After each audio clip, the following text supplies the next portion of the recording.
Good morning, Bangladesh. This is Pradeep Dwivedi, and I'm so happy to be here amongst all of you this morning. I must, at the outset, thank the Bangladesh Brand Forum for giving me the opportunity to share some of my thoughts on the emerging trends and emerging paradigms in content creation and content marketing. I think the world is going through some very interesting times, and it's very important that all of us latch on to whatever new opportunities are coming through so that we can make an impact in our brands and in our markets that we operate in. So without further ado, I would like to share a presentation which will share some of my thoughts, and my contact coordinates will be available with Bangladesh Brand Forum. So post the presentation, if you have any questions for me, please feel free to reach out to me, and let's hope we have a good, interactive, engaging session. Good morning once again. I'm hoping that my screen is clearly visible to you. So what I'm going to talk about today is new content creation paradigms in an uncharted world.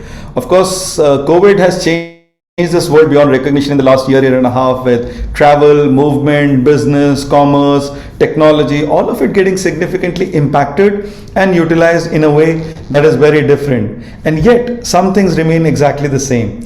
The human interest in learning, understanding, enjoying, and sharing content remains universal. From the earlier era when people used to gather around, fire in the historical times and sharing stories, to stories passed down through generations and now available in a variety of form, content remains the cornerstone of human civilization and the way it engages with people. So before we get started, I just wanted to share with you some of the content that we create and then dive into some of the concepts that I thought you may find interesting today. So Eros STX, the company that I work for, is a global entertainment and digital business. We are operating out of Mumbai and Hollywood, Los Angeles at the same time, and we create everything from film and entertainment content for a variety of formats. Here's a sampler of what we do.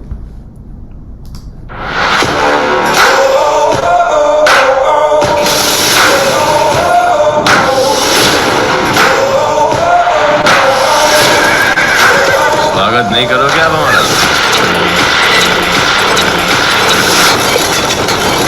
चीते की चाल, बाज की नजर और बाजीराव की तलवार पर संदेह नहीं करते.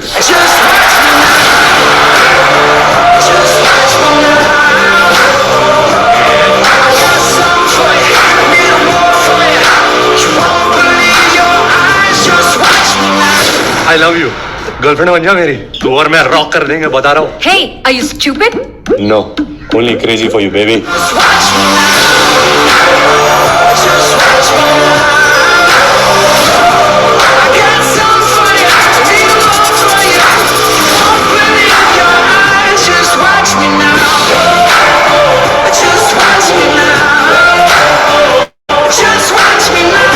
English, like.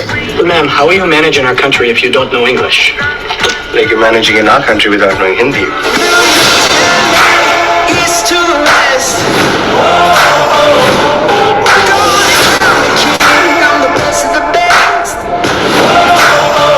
And I love that.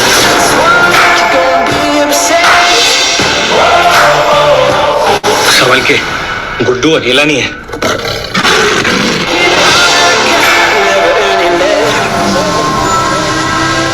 Just watch me now. I just want to prove. Just watch me now. You won't believe your eyes. Just watch me now. Just watch me now. I got something for you. You won't believe your eyes. Just watch me now.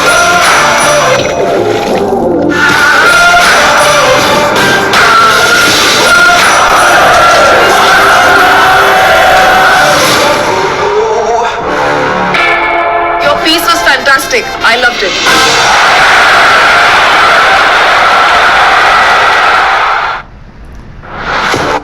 Thank you very much. So that was a brief and I hope energizing introduction to what my company does, and I hope it gives you some idea of what is to come ahead. All of us love movies, all of us love web original series, and content is what defines our weekend enjoyments, our everyday break for a couple of hours in the evening, or maybe at least an hour in the evening when we are away from our work stress. The traditional content models in our business are rapidly evolving. As brand owners and as marketers, it is extremely important that we understand where the trends are changing and how to ride the change, the wave of the change, and make sure that we are able to capitalize on that. If you look on the left hand side of your screen, you will see that the traditional studios have created professionally produced slick movies, and whether you talk about Paramount, MGM, Universal, they have traditionally, and this is from Hollywood context, they have been creating fantastic movies that have engrossed us for ages, and we can't get enough of it. But even as those movies continue to be relevant, there is a whole new economy evolving, which is driving the content creation and content consumption on purely a user-generated metrics. I'm sure this is not an introduction to you. TikTok has taken the world by the rage. I know there are certain parts of the world where it is banned. Unfortunately, in India, where I'm based, it is banned, but I'm told that in Bangladesh, it's still pretty much active. Twitter's new feature, Fleets, talks about moments that are getting captured and conveyed. And obviously, YouTube Shorts is another format of content that is rapidly evolving. How do brand marketers ride both the waves of long-term, long-format feature film content that is available, which appeals to the audience, at the same time make sure that all of these short-form contents are also leveraged and exploited, whether directly with brand messaging or through an influencer marketing network? That is one of the critical decisions for most of the brand marketers to make these days. And I'm hoping that this audience is conscious of that and is working towards that. And there are multiple studies. I mean, I could spend hours just talking about how to, on that one particular point, on how to leverage that strategy. But it's important to say that that is something that you need to really focus on and make note of as the primary element of your marketing strategy, the primary element of your content marketing approach. The other interesting area that is there is that the traditional content models that you have seen, which brands have ridden on, have been very linear. I mean, if you go back to early 90s, early 2000s, movies like Die Hard, The Matrix series, The First Blood, all of them were sequential, series of movies. All of them had a storyline that moved forward in time. And while there were certain instances, like for example in Star Wars, where there were prequels that were released after the event, by and large, it followed a chronological model of content getting created and content being made available to people. Now, the customer engagement in content consumption has changed so much that the linearity has gone for a toss. For example, for those of you who follow Netflix significantly, there is this web series there called Black Mirror, which actually allows you to choose different endings of a content that is being played out. Like for example, in Bandersnatch, you can accept or reject a particular outcome, and depending on what you select, the storyline changes and you are able to see the content in a new format. Very recently, in fact, as early as last week, United Arab Emirates, the Saudi moviegoers actually will be able to control the film plot. So there are alternatives of how the plot can finish.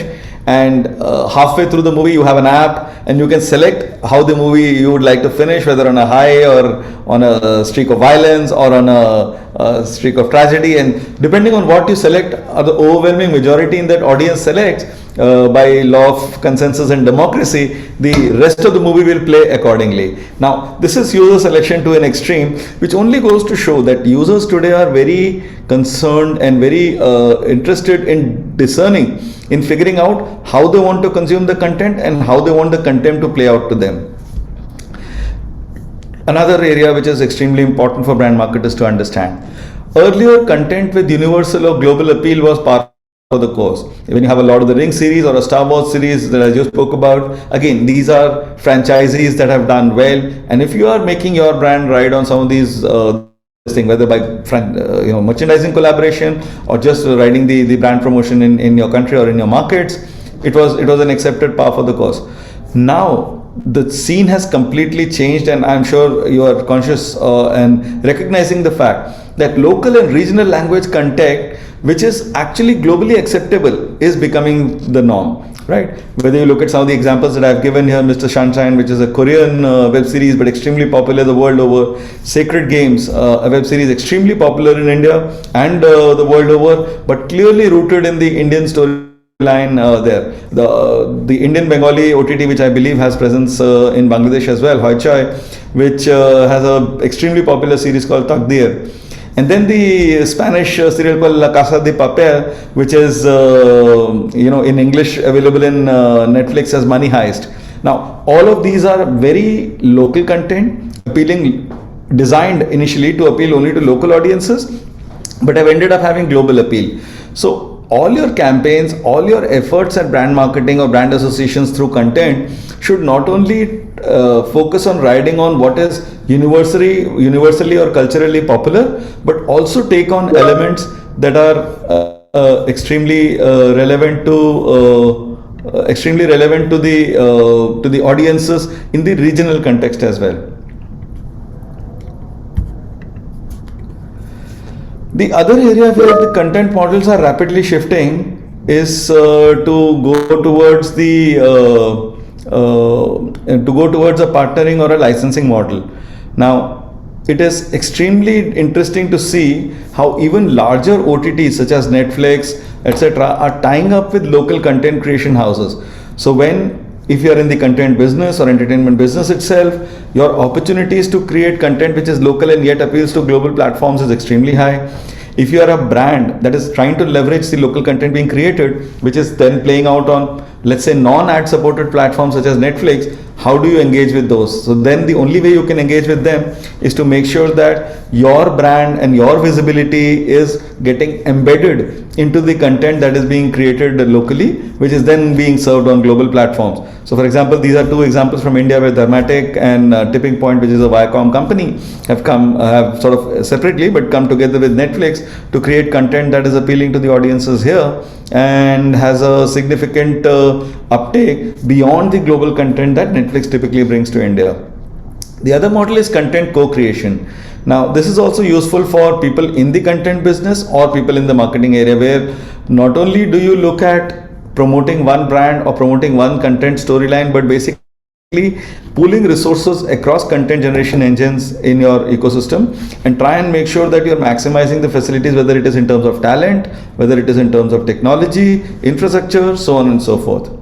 And then of course the tried and tested method of content licensing. For example, Disney Plus Hotstar in India actually has licensed out the entire HBO content, which is very popular in the US, but since HBO does not have a direct streaming presence in India, the content has been licensed out to Disney.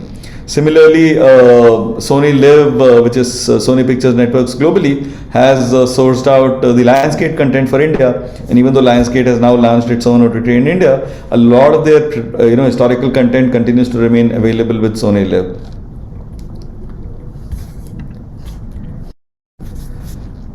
One area where the traditional content models are very rapidly evolving is a clear identification of customer preferences leading to personalized content delivery.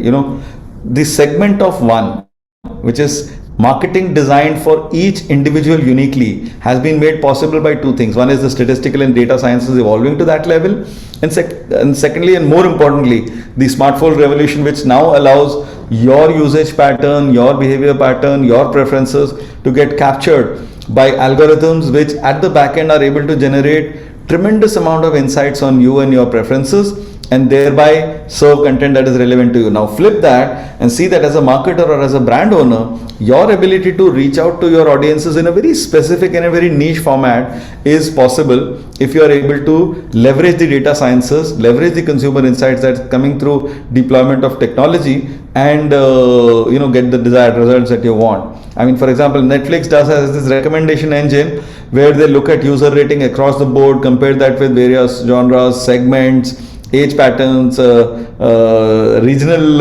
demographics, etc.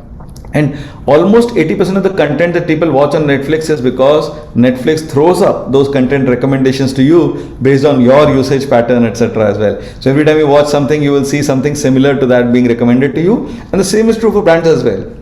If you want to build a long-term engagement with the customer, which is ongoing, which is symbiotic, you have to keep serving to them what they believe will be relevant to them. And if you establish that relationship of relevancy, then you will see the impact in terms of your conversion to purchases, in terms of your brand recall, all of that. Similar examples, for example, are true for, and I'll not list out each one of them, I mean, for Spotify as well, or for YouTube as well, where there are significant levels of successes achieved purely on the back of content being primed and customized to meet the audience's expectations through a segment of one, which means uniquely customized to each audience. Now, a lot of customers also tend to get bewildered by this wide diversity of content that is being thrown at them, right? I mean, you have all kinds of apps, then OTTs and television on top of that, and then there's radio. So consumers think that there are too many streaming services and their ability to manage that is becoming a challenge. That creates business opportunities also for brand owners and marketers to look at people who are bundling smaller OTT platforms, or those who are looking at video on demand services plus other service bundles like Disney, Amazon, Apple, etc., and make sure that their branding messages, their marketing messages are reaching a wider audience through these bundled offerings and not necessarily getting diluted by way of reducing the marketing spends over a larger number of players, and thereby optimizing the brand spends that you have and making your money, your taka go faster. The traditional content models are also rapidly evolving in terms of formats. Interestingly, movies are becoming like episodes of TV series. Like when you look at the Marvel Cinematic Universe of Avengers series, etc., or you look at the John Wick series starring Keanu Reeves. Now, all of the episodes actually go, or all of the movies actually go back to back, and it's interesting that I'm calling them episodes, because even though each one of them are standalone movies in their own right, the fact is that there is a thematic continuity right from the first John Wick movie to the third John Wick movie, and we can't wait to get the fourth John Wick movie coming out in 2022 simply because of the non-stop action that it delivers and the thematic continuity that it offers. The TV series, on the other hand, are becoming shorter for binge watching, right? I mean, the Russian Doll, for example, as a series, Panchayat, which is a very popular series in India, it covers the entire end-to-end story in 4 hours, spread over episodes. And similarly, stuff like Maniac, etc. In 6 hours, you see the end-to-end story. While I'm not given an example here, some of you may have watched on Disney plus Hotstar the Chernobyl series, which was about the Russian nuclear disaster that happened. And I mean, in 5 episodes, they covered the entire story end to end, but it had a rapid appeal in the audience's mind. And that's something that, we need to be conscious of what kind of content formats to bet on, which will then allow both our brand and our content message to go forward. Another area that is very rapidly developing and has a very interesting appeal, and it's incumbent on everybody in the marketing and advertising area to consider, is gaming. Now, gaming is not to be taken lightly. It's a multi-billion-dollar industry, rapidly rising. I mean, all the statistics point to that. And both esports as well as personal sports, which is gaming on your mobile or on your device like PS2 or Xbox, etc., have become massive. It appeals to the younger audiences in a very significant way, and they are able to take that message and include it as part of their lifestyle. It also leads to commerce opportunity, it leads to trading opportunity, and interestingly, a lot of storytelling that happens on OTT series or content, etc., can lend itself to gaming. So gaming is becoming a logical extension of content proliferation and content consumption. And brand marketers need to be very conscious of the fact that if their brand has saliences that fits in with gaming and esports, they should definitely try to leverage that. Moving on, the other interesting area that is important for content marketers to look at is the rise of virtual co-viewing and social gaming. A lot of us have been stuck at our homes and in our communities largely because of the pandemic-led lockdowns. Even prior to that, people's willingness to en masse, I mean, go back 10 years, groups of friends going for a movie used to be a very common norm. Nowadays, it is becoming a little strange. Most movie viewing is becoming just limited to families, etc. But the combined social experience of watching a piece of content together, whether it's a movie or a sports event or a game itself or an online game itself, it is becoming extremely relevant to work together and play together with like-minded people who either you may know because you're part of the same social circle, or you may not even know. They may be in a completely different country, and yet you want to engage with them at a social level. So for example, Disney's Group Watch allows a full web series to kind of be presented and watched by a group of friends. There is a social and virtual gaming house party bunch. There are a lot of apps which allow these kind of gaming to or other co-viewing to happen. And if we figure out in our markets opportunities of such group watch that are getting created and write that, for the same amount of investments you will actually get better bang for your buck, because you will reach a wider audience and thereby improve the efficiency of your marketing spends. Well, something that is a little newer for our markets, but we are hoping that South Asia will soon have a great deal of this as well, is that as self-driving cars, electric cars start making their appearance, the content itself will start finding its way into the cars. Today you have the laptops or iPads equivalent screens, you have the television screens, and you have the mobile screens. These are the three screens in which the entire universe is divided. A fourth kind of screen which will start appearing in these self-driving cars or in this electrical driven cars is that because they have the panel, they have the screen that is available, and because they have higher safety features which allows users to enjoy the content without really worrying about traffic, without really worrying about bumping into somebody. And it sounds futuristic, but it is not, trust me. I mean, Tesla is already working on a Tesla Arcade, which is equivalent to a content ecosystem store. They've got a series called Witcher 3, which is available exclusively for Tesla Arcade only. Mercedes is looking at a hyperscreen infotainment display which will allow people traveling in their luxury cars to enjoy entertainment even on the move. And while this may be a little early from an investment standpoint, I think it's a trend and it's an evolving paradigm that we should be conscious of, because what appears today as a futuristic trend actually becomes a reality, 18-24 months down the line. The pace of change in technology is so rapid that if you don't plan for the future, then the future will turn out not much like you would want it to. And it's important that to ensure sustainability of our business and our brand recall, we are able to invest in those. Even traditional advertising, which is clearly a brand or an endorsement led in your face advertising, or trying to push a story that a brand has to audiences that may or may not be willing to consume it, has changed to create stories where the brand embeds itself into the story. I mean, the concept of branded content is not new at all. I think it's been there for a decade and a half. But the way it is manifesting itself, the smart and the subtle way it is manifesting itself now, is very different from the way it has happened in the past.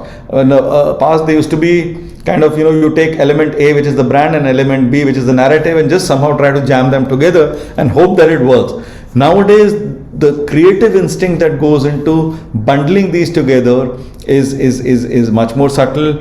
It's much more narrative. In fact, to an extent that in many instances you will not even be able to figure out how the brand has come in, and it's only at the end of it you realize, oh, that brand was also there, and that brand did something interesting that you never imagined could have been there at all. So that's another trend that's emerging. And if you can invest time and effort in your content marketing to make sure that your messaging, your brand messaging is getting embedded, that will be extremely useful. The traditional content marketing is now also making way for memes and crowdsourced marketing. Some of you may consider memes only to be funny stuff that people do on social media and doesn't really have messages for the brand. But trust me, memes are also themes that depict the culture in a very different way. So if you are able to ride the wave of memes and a crowdsourced marketing, then really the audience that you're trying to impress actually becomes your medium, and you're able to get your consumers only to put your brand ahead instead of trying to convince the customer to consume your brand. So this is a very interesting trend there. The other area where it is moving forward is gamification. I spoke about that a little bit earlier, but let me repeat here. It's extremely important that you create an opportunity of consumer engaging with the brand through gamification of your content story or your brand story. Because what that does is, from a neurological standpoint, it creates a better recall in the mind of the consumer if he does not see you as just a brand that is trying to sell products to them, but sees you as somebody that is trying to actually engage with them in a more relaxed, in a more jovial, in a more relatable manner. And that's where gamification comes in. The third area here is blockchain. Sounds like high buzz technology. I know everybody's heard of blockchain. Everybody has heard of, when people think blockchain, they start thinking Bitcoin. They start thinking, oh, we'll invest some money and it'll grow so like 100-fold or 10-fold in a year and things like that. Or it is unreliable and we don't know. The fact is that blockchain is a very critical technology that allows intermediation to be taken away from engagement between brands and consumers, right? Go back to a scene where traditional retail model, where you actually went to a store and bought goods and services, were replaced by e-commerce models where the intermediary was removed. There was time when you actually used to line up at an airline ticket office, and I'm talking 20 years ago, so a lot of younger people in the audience will not know that, but you actually physically went to get a ticket organized, or a travel agent organized a ticket and then he sent the physical ticket to you and then you had to go to an airline. Nowadays with online ticketing agencies, the whole disintermediation has happened. So the concept that I'm trying to say is that disintermediation is the first rule of digital leveraging of marketing opportunity. Blockchain takes disintermediation across industries, especially content marketing industries, to a completely next level. And it's important that you recognize that change.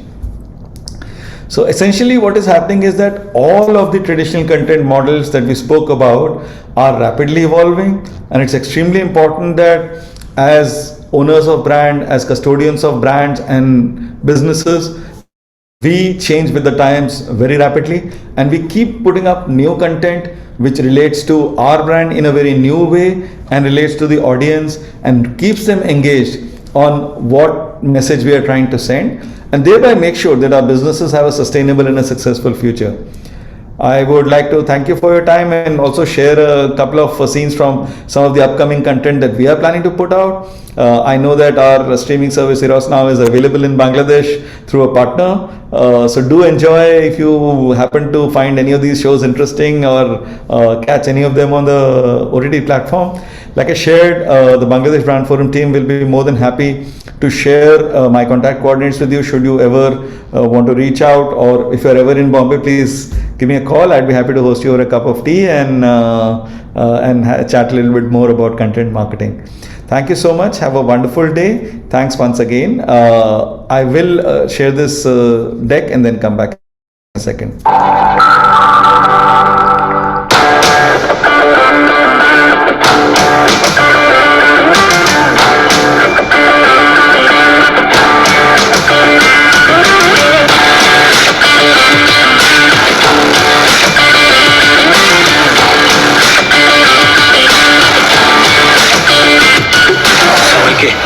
Guddu अकेला नहीं है।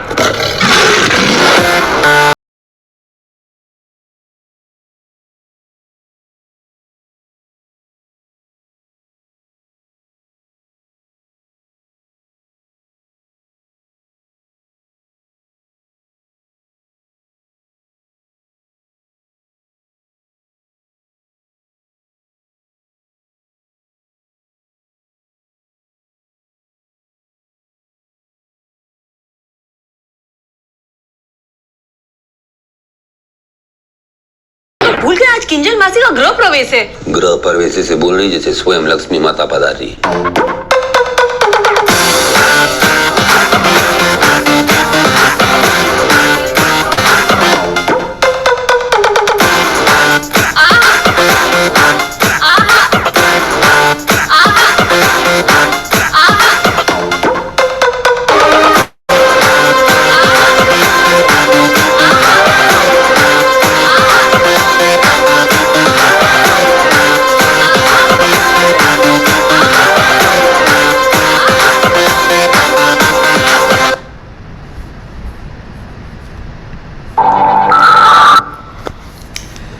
Thank you very much, and I'll stop the screen share now. Thanks once again. I really appreciate all the time that you've given me this morning, and I hope that you found the session useful. Have a wonderful day ahead. Keep masking, stay safe. God bless you all.